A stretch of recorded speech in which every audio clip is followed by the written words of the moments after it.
Vous êtes officier du ministère public et ce 12 décembre, vous venez de présenter au tribunal militaire de garnison de Butembo des présumés auteurs de meurtre. Pouvez-vous nous dire en quoi consistent les griefs qui pèsent sur eux pour que vous puissiez les amener par devant ce tribunal? Nul n'ignore que la Constitution, qui est la loi suprême de notre pays, dit que les militaires sont au service de la population. Et que la mission qui nous est assignée, c'est de garder le bien de la population. Et de garder le bien, protéger les personnes et leurs biens, mais aussi d'assurer la sécurité, la protection et la défense de toutes les frontières de notre pays. Mais curieusement, les personnes sur qui repose la confiance de la population, quand ces personnes commencent à se retourner contre la même population, alors que nous sommes au service de la population, se permettent de poser les actes cruels, criminels et les actes qui déshonorent le métier que j'appelle le métier noble. Il est idoine, il est important. Moi, en tant qu'organe de la loi qui a la mission de rechercher les infractions, de ne pas croiser les bras. Voilà pourquoi depuis des mois, depuis le mois d'octobre, nous étions en train de mettre nos services en marche en fait de démanteler les raisons qui sont en train de se mettre erreurs dans les rayons de Kitoulou, ainsi que les rayons ici de l'Évêché et de Londo, le quartier Londo. Voilà pourquoi le 8, un lundi vers 22h, nous étions alertés, comme toujours, étant l'oreille de la population, nous étions alertés de fusillades qui étaient en train de se passer dans ces quartiers où réside et une autre autorité chrétienne qui est l'évêque que l'on venait de tirer. Comprenez? Étant qui meurt. Et vous, personnellement, vous devrez être étiqueté parce que c'est le contraire de l'évêque. Et après vérification, nous avons constaté que les tirs Tanti était en train de continuer de se nourrir.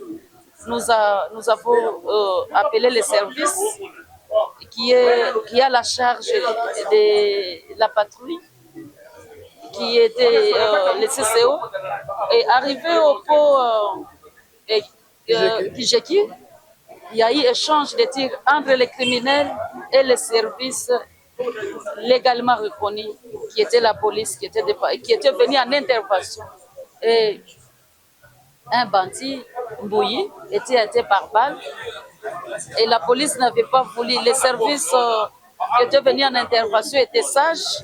Ils n'ont pas voulu continuer à tirer lorsqu'ils l'avaient vu tomber.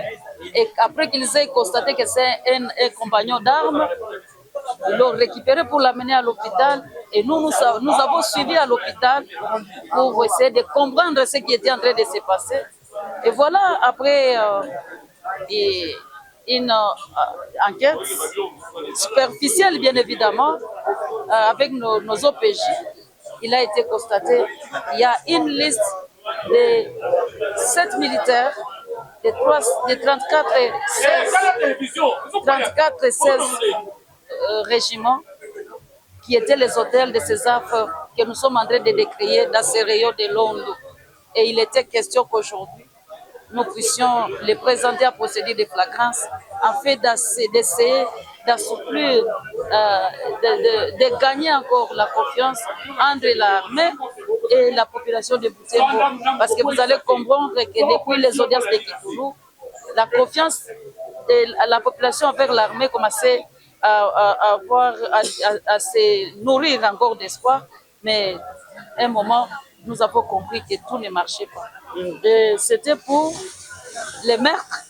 Vous avez suivi qu'à l'hôtel Paris, le jour même, ils ont tué une personne sur place et qu'ils ont extorqué beaucoup d'argent.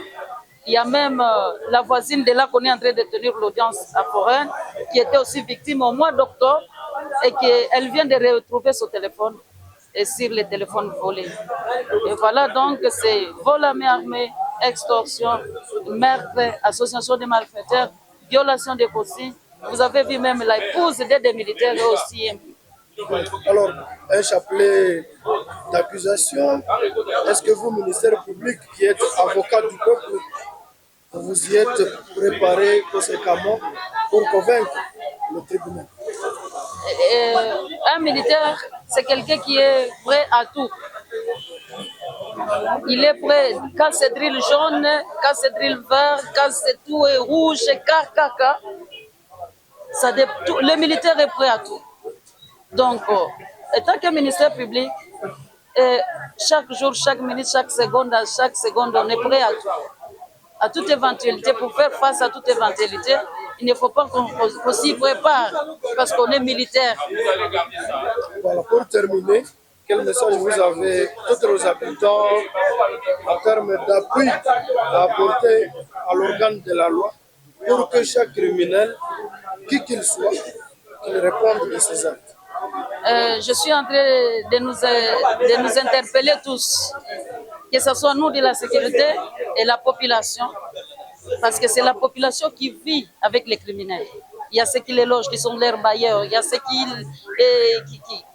vivent avec eux, ils sont voisins. Tout ce que nous sommes en train de demander à la population pour nous permettre d'être un instrument nécessaire et capable de pallier et d'empêcher les actes cruels par ce que la loi nous donne comme pouvoir. Ils doivent nous appuyer. Nous sommes leurs avocats, nous sommes avocats de la population, nous sommes conseils de la population et nous sommes là pour défendre leurs intérêts. Ils doivent nous appuyer, ils doivent être de notre côté pour dénoncer les mouvements suspects qu'ils constatent dans les quartiers ou dans leurs parcelles s'ils ont des locataires militaires. Vous avez vu qui est ce militaire qui peut avoir tous les biens que nous venons de vous présenter ici. Un militaire de deuxième classe, avec tout ce que nous connaissons, qui peut avoir tous ces biens. Et je pense que nous sommes là pour être à leur service. Et nos téléphones sont toujours ouverts 24 heures sur 24 heures. Ces jours-là, c'est moi personnellement que les gens ont alerté. Et voilà que les fruits de l'appel et aussi de notre implication a donné les résultats.